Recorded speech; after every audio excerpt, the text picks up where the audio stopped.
Coming up, the White Sox, Astros, and Rangers all have big nights at the plate. This is Locked On Now MLB.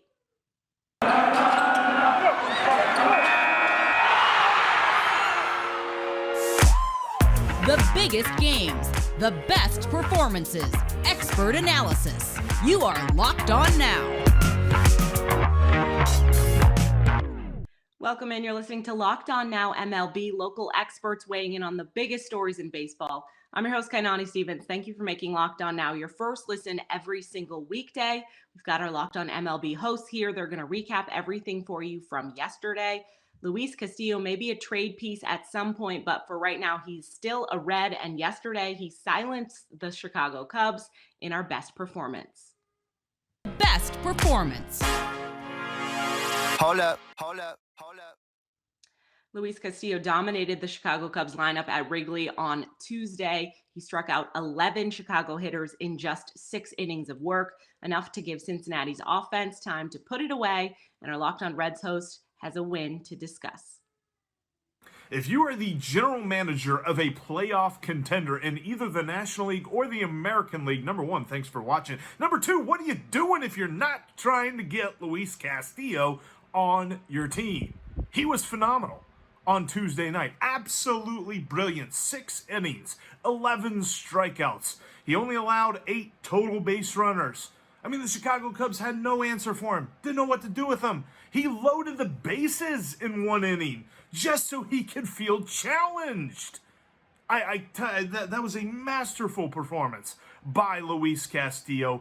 And I really hope, I would love to see him pitch for a very, very long time in a Reds uniform. There's a really good shot that might be the last time we see him pitch as a Cincinnati Red. This is trade season. This is hashtag Hugwatch 2022. And Luis Castillo is the best pitcher on the market and probably going to be the best pitcher traded this year. And he showed why last night. Absolutely beautiful win for the Reds at Wrigley Field. We're going to be talking about it, Steve and myself, on the Locked On Reds podcast tomorrow. Make sure you catch it. After jumping out to a 4-0 lead, the Giants had to hold on at the end to avoid letting a home win against the Tigers slip through their fingers. Our Locked On Giants host tells you how San Francisco got off to the hot start and then were able to keep that lead late. It wasn't easy, but the Giants got the job done tonight against the Detroit Tigers. Ben Kaspick with the Locked On Giants podcast. This was a stressful game, but overall a good, crisp game from the Giants. The bullpen was a little bit shaky late, specifically Dom Leone, but Camilo Doval saved the day, got a 4-out save, and just he did walk a guy in the 9th, but overall just a calming kind of outing for Camilo Doval, and that was much needed. And Mike Yastrzemski had a big game defensively. Just overall, the defense was pretty darn good. And look, the Tigers don't have a great record. The Cincinnati Reds didn't have a great record, and they took 2 out of 3 from the Giants twice this year.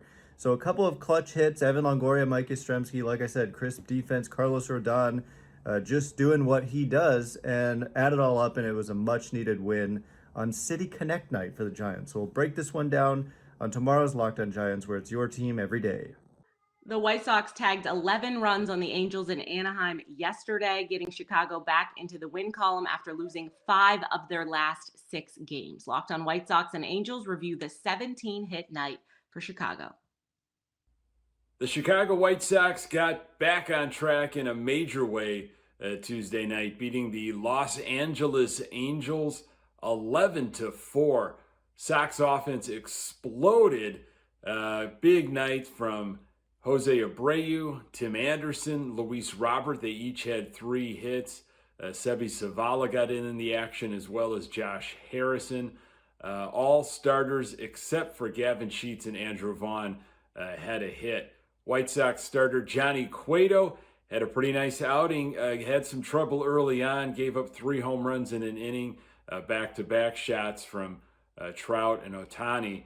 But Cueto settled down and gave the Sox 6 innings. It was a pretty nice start for him. Sox are looking for a series win on Wednesday. It's Michael Kopech against Ohtani. Should be a great matchup. Well, after a great comeback victory on Monday night, the Angels proceeded to blow it against the Chicago White Sox, losing 11 11-4. What's going on, everybody? It's John from Locked On Angels. And man, just when you thought the good things were happening for this team, Chase Silseth was on the mound, the young rookie starter who's had, some moderate success, striking out a ton of White Sox, keeping the game close, and then, Velasquez and Trout and Ohtani hit 3 solo home runs and make it 3-0. Well, you know what? Chase Silseth, he gave up 3 runs, and it was like, all right, well, you know what? He's young. We can stay in this game. But this game was the definition of what Angel fans like to call being buttercupped. And the reason why is because the Angels used to play build me up buttercup in the 7th inning and then proceed to blow the lead and blow the game. And it wasn't even the 7th inning when they began to blow it, because we just got hit and hit and hit. Chicago White Sox had somewhere around 17 hits against us. It was just absolutely embarrassing. This bullpen is stretched thin because of injuries from the fight and suspensions from the fight on Sunday.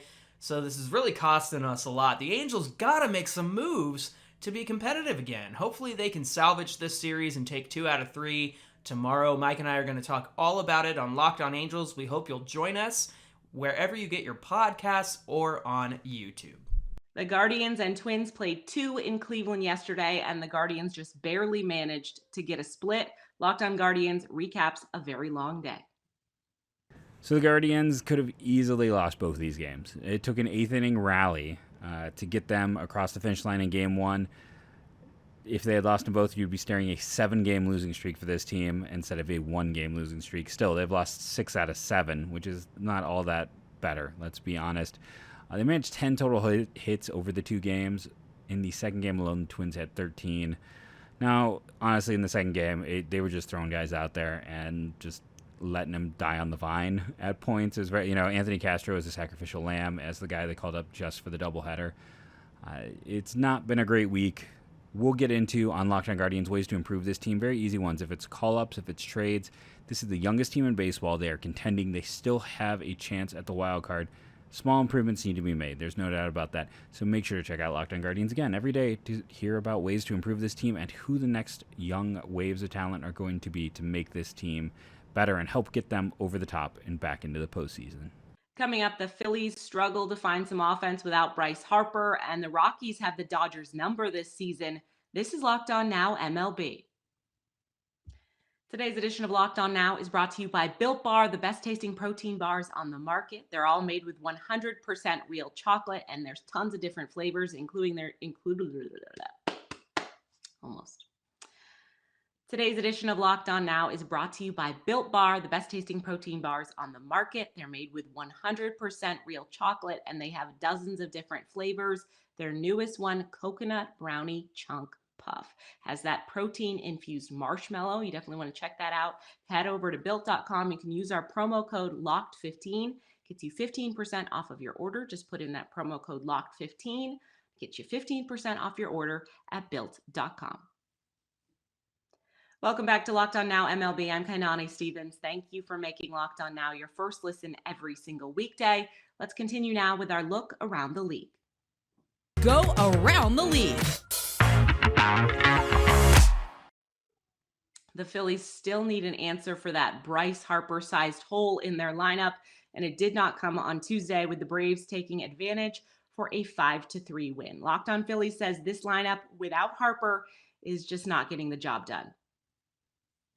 Phils dropped 1 to the Braves in the series opener. I'm Connor Thomas, your host of Locked On Phillies, live from a very closed Citizens Bank Park. Sprinklers already on. And just a tough game. Kyle Schwarber stayed hot. Zach Wheeler gave the Phillies a chance, but the offense just wasn't enough in this one. And frankly, with Bryce Harper out, this is not going to get the job done. It's just not going to be enough if the rest of these guys can't contribute. I'm talking Nick Castellanos. J.T. Realmuto had a big hit early, but guys like Mickey Moniak, Bryce Stott, Matt Vierling, when he gets his opportunities, should have had a pinch hit opportunity today in favor of Mickey Moniak, but Rob Thompson didn't go that way. And Rob Thompson's got to make sure he's clean. The margin for error for this team is much thinner without Bryce Harper in the lineup. And, well, they're going to be without him for a while, so some picking it up is going to happen. But, hey, it's just one game. You can still win the series. You can still get a chance at this one. Come back, get it tomorrow, and we'll be right back here tomorrow night. I'll talk to you then. The Astros beat the Mets on the road, keeping Houston's hot streak going and giving the Astros one of the most impressive records against New York teams this season. Locked on Astros goes over Houston's dominance in the Big Apple. Hey there, Race Jet Wheelhouse here with Locked on Astros. And guess what? The Astros won again against the New York team. That's right. They now can have a winning record at the end of this 9-game onslaught of Yankees and Mets, and they won 9-1 today. Framber Valdez threw 8 solid innings, scoreless innings. We'll talk about that, his quality start streak, and the home runs that were hit. Yuli Gurriel, Alex Bregman, multi-hit games. This offense looks good. The lineup looked great despite Michael Brantley being out.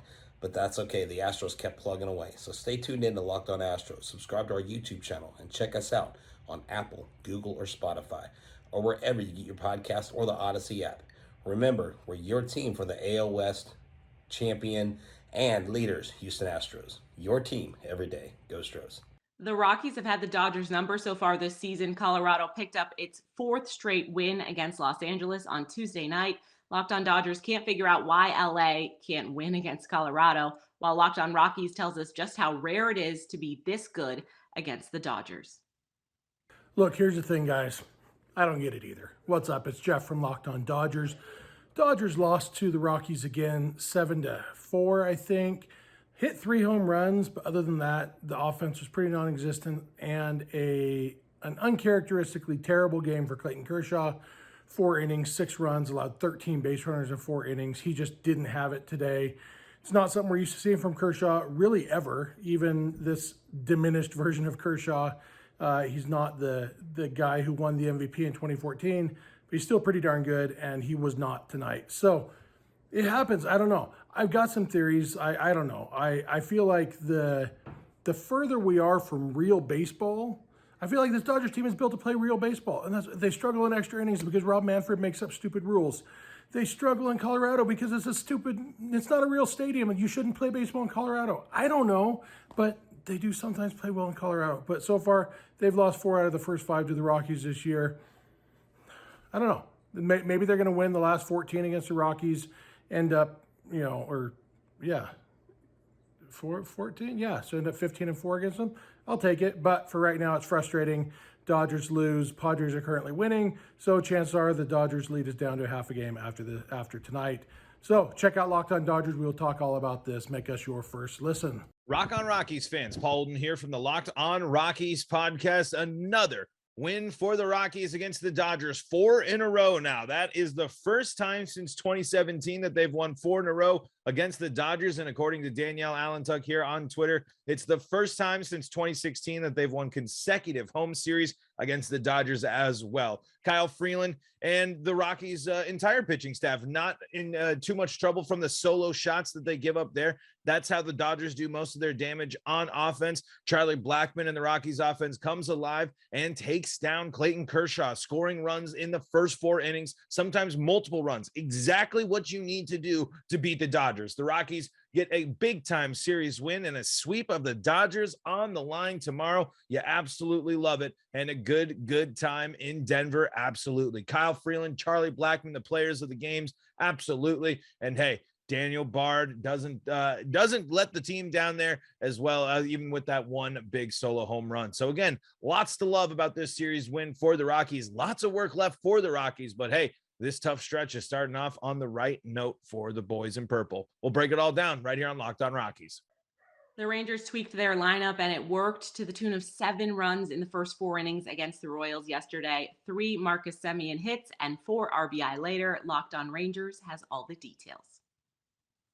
Call the Rangers that one way overused 80s song because they are taking care of business for the last several days. Rangers win 8-3 in an absolute smashing of the Royals. I'm Bryce Patrick, host of Locked on Rangers podcast. There are some fun things about today's win. The Rangers put Josh Smith back in the top of the lineup, but that wasn't the interesting part. For the first time this season, the Rangers had Corey Seager hitting in front of Marcus Semien, and it worked wonders for both of them. Multi-hit games for both of them. Semien had went 3 for 4 with a sac fly, a 3-run bomb, a double that would have been a home run in 25 out of 30 parks. And the guy was absolutely mashing. A multi-hit game for Corey Seager as well, had his 10th double of the season, was mashing the ball as well. And I kind of like this lineup. Now, granted, I have some other issues to nitpick with the bottom of it, but the top of that lineup did really well. The rest of the lineup was absolutely mashing. They did well with runners in scoring position, hitting 500 with runners in scoring position for this game. Starting to turn that around after a not so great final series before that. But a multi-hit game for old Steven Duggar, the guy who was acquired in the Willie Calhoun trade. Solid game for him. And John Gray looked fantastic. 8 strikeouts, 1 run in 7 innings, just 2 walks. You love to see it. The only runs allowed by the bullpen were Jose Leclerc in garbage time, allowed a home run. Still not quite back to what we expect him to be. I don't expect to see him in a whole lot of high leverage situations, but Santana came in. There was really no drama at all in this one at the end. Great win for the Rangers. Great team win. And I'm interested to see if this lineup constructed is something that's going to stay consistent going forward. Because if it is, I kind of like it. That's all for today on Locked On Now MLB. Thank you for making Locked On Now your first listen every single weekday. Make sure you go and check out Locked On MLB and your team's Locked On podcast. I'm Kanani Stevens. This has been Locked On Now.